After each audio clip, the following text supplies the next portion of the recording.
Halo teman-teman semua, kembali bersama saya Ivani. Gimana kabar teman-teman semua? Semoga teman-teman semua selalu sehat ya teman-teman, selalu bahagia, selalu berpikiran positif. Walaupun saat ini mungkin menghadapi banyak masalah teman-teman, di mana dunia saat ini sedang pandemi dan dampaknya juga sangat-sangat banyak ya teman-teman. Maka dari itu teman-teman, perlu banget bagi kita mulai menata kembali cara-cara hidup yang benar agar kita tidak stres, kita juga tetap sehat, dan tentunya kita mencapai apa yang kita mau, yaitu memang kebahagiaan hidup teman-teman. Hari ini pembahasan saya adalah mengenai yin and yang.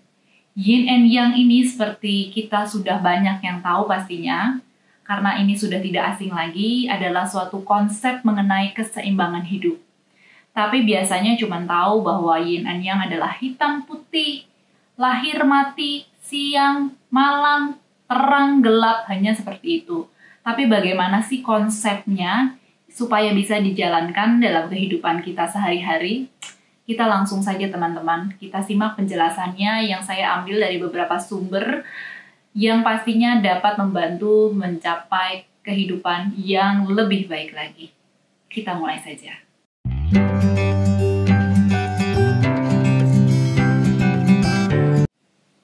Yin and Yang.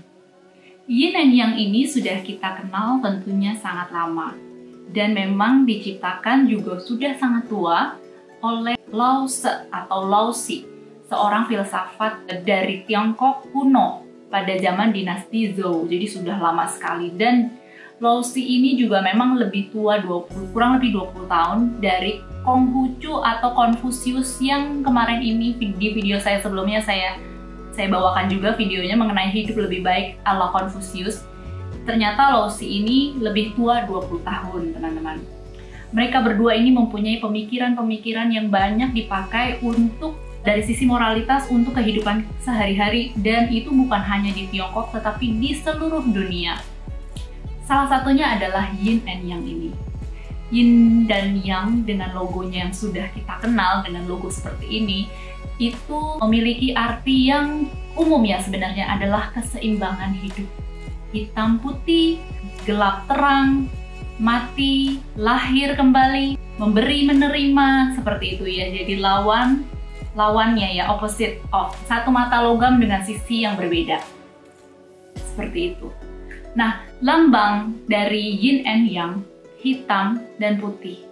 Hitam digambarkan sebagai dari sisi feminim yang lebih lembut, gelap, dingin, seperti itu. Sedangkan kalau yang berwarna putih itu digambarkan sebagai dari sisi maskulin yang bersemangat, ekstrovert, agresif, mungkin pemarah, seperti itu.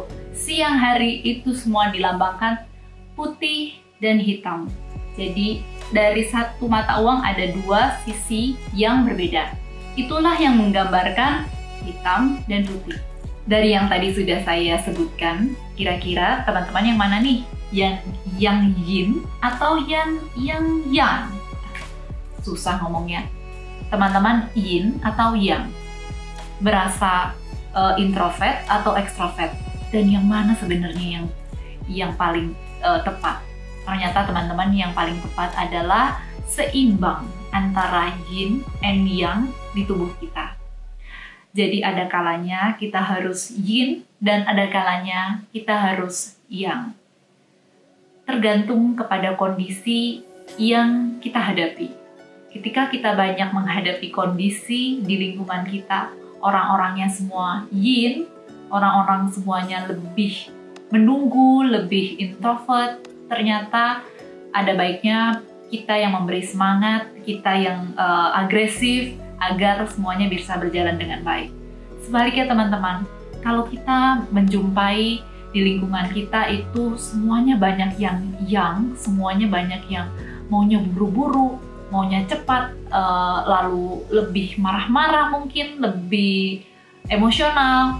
Sebaliknya, kita berusaha di posisi yang mengademkan nih teman-teman, yang diam saja, yang banyak memikirkan, yang banyak menyeimbangkan si yang.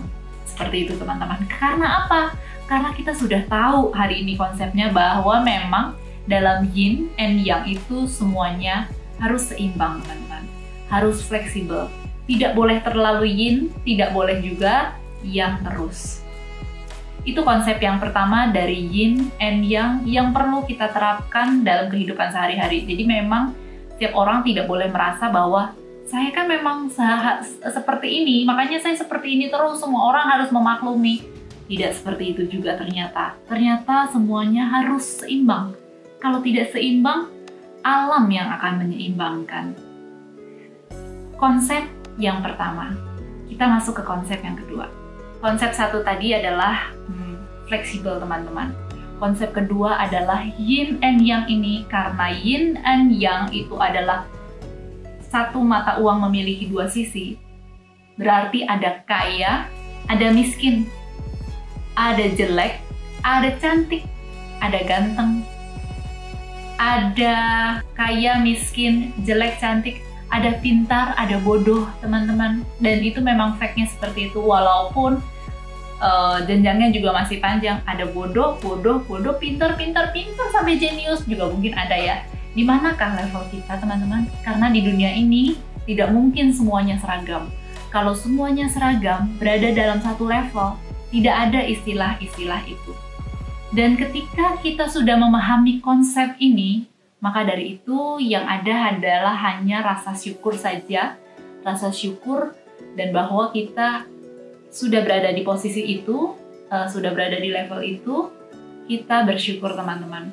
Kita jauh lebih tahu maknanya bahwa konsep yin and yang ini selain dari keseimbangan adalah rasa syukur juga. Semuanya seimbang. Di dunia ini pasti ada dua sisi dan semuanya seimbang. Itu konsep yang nomor 2. Kita masuk konsep yang nomor 3 yang tidak kalah serunya teman-teman. Konsep ketiga teman-teman adalah karmik, karma atau tabur tuai teman-teman. Sebenarnya mendengar kata karma kadang-kadang dihubungkan dengan sesuatu yang negatif, sesuatu hukuman ya. Nah, karma itu sendiri sebetulnya adalah akibat dari perbuatan kita sebelumnya yang bisa berakibat baik dan juga bisa memang berakibat negatif. Nah, apa sih hubungannya dengan yin and yang? Saya beri contoh ya teman-teman. Misalnya dari sisi kesehatan. Dari sisi kesehatan itu ada bekerja terus, lalu juga harus ada beristirahat. Ketika kita bekerja lagi, deadline sibuk. Hari Minggu waktu sama keluarga juga tetap bekerja lagi. Lalu one day, bisa saja kita sakit. Ketika sakit adalah alarm dari tubuh bahwa kita memang harus beristirahat. Jadi, walaupun kita tidak beristirahat sendiri dengan kemauan kita, ternyata alam yang mengaturnya dengan memberikan sakit. Itu karma. Ada lagi contoh lain, misalnya dalam hal menerima rezeki. Besok saya ternyata dipanggil bos dan mengalami kenaikan jabatan. Rezeki. Ternyata beberapa lama kemudian gajinya naik, dapat lagi rezeki. Ternyata tiba-tiba menang undian, rezeki lagi. Menerima rezeki terus, seperti itu teman-teman. Tetapi lupa dalam juga memberi rezeki, memberikan dan membagikan rezeki yang kita dapat kepada orang-orang yang membutuhkan. Ternyata alam mengaturnya kembali. Biasanya alam mengatur kembali dalam bentuk kita tertimpa musibah, atau misalnya tidak tertimpa musibah, tiba-tiba ada pengeluaran tambahan yang tidak kita duga dan nilainya besar. Kadang-kadang di situ cara alam mengatur agar semuanya tetap seimbang, teman-teman. Jadi hukum karma. Hal ini menjadikan tolak ukur teman-teman bahwa dalam menjalankan yin and yang, lebih baik kita sendiri yang mengatur. Ketika kita mendapat rezeki, jangan lupa membagi rezeki. ketika kita dalam bidang kesehatan, ketika kita makan yang nggak sehat, oh berarti kita harus menyeimbangkan dengan makan sehat, olahraga. Karena apa? Jika kita tidak melakukannya, maka alam yang akan melakukan, dan itu kadang-kadang dampaknya jauh lebih besar, karena mungkin jauh lebih banyak teman-teman. Jadi sebelum alam yang mengaturnya, lakukanlah sendiri. Lakukan yang menurut kita seimbang teman-teman. Jangan lupa teman-teman, seperti itu. 3 konsep dari yin and yang. Jadi dari yang pertama tadi adalah fleksibel, tidak terlalu yin, tidak juga yang, tapi fleksibel. 2 adalah bersyukur bahwa kita sudah ada di level tertentu, karena pasti ada yang di bawahnya, ada lagi yang di bawahnya, walaupun ada yang di atasnya. Yang ketiga adalah yin and yang juga bisa kita masukkan dalam hukum tabur tuai atau hukum karma teman-teman. Jadi karena yin and yang itu adalah masalah keseimbangan, jangan sampai alam yang mengaturnya. Lebih baik aturlah sendiri. Misalnya tadi kesehatan dalam menerima rezeki ataupun dalam merawat bumi teman-teman. Kalau misalnya bumi tidak kita rawat, tidak kita buang sampah sembarangan, pohon ditebang, dan banjir. Itu juga salah satunya adalah bukti bahwa alam menyeimbangkan. Jadi sebelum terjadi, lakukanlah yang terbaik, lakukanlah yang memang baik. Seperti itu teman-teman. Bagaimana teman-teman? Video saya mengenai yin and yang kali ini, teman-teman. Semoga video ini bermanfaat. Oke teman-teman, sekian video saya hari ini. Makasih banget sudah view video saya hari ini. Thank you. I hope you like it. I hope you enjoy it. Thank you very much. Jangan lupa like, share, and subscribe tentunya. Thank you teman-teman. Namaste. Oh yeah, bring you up.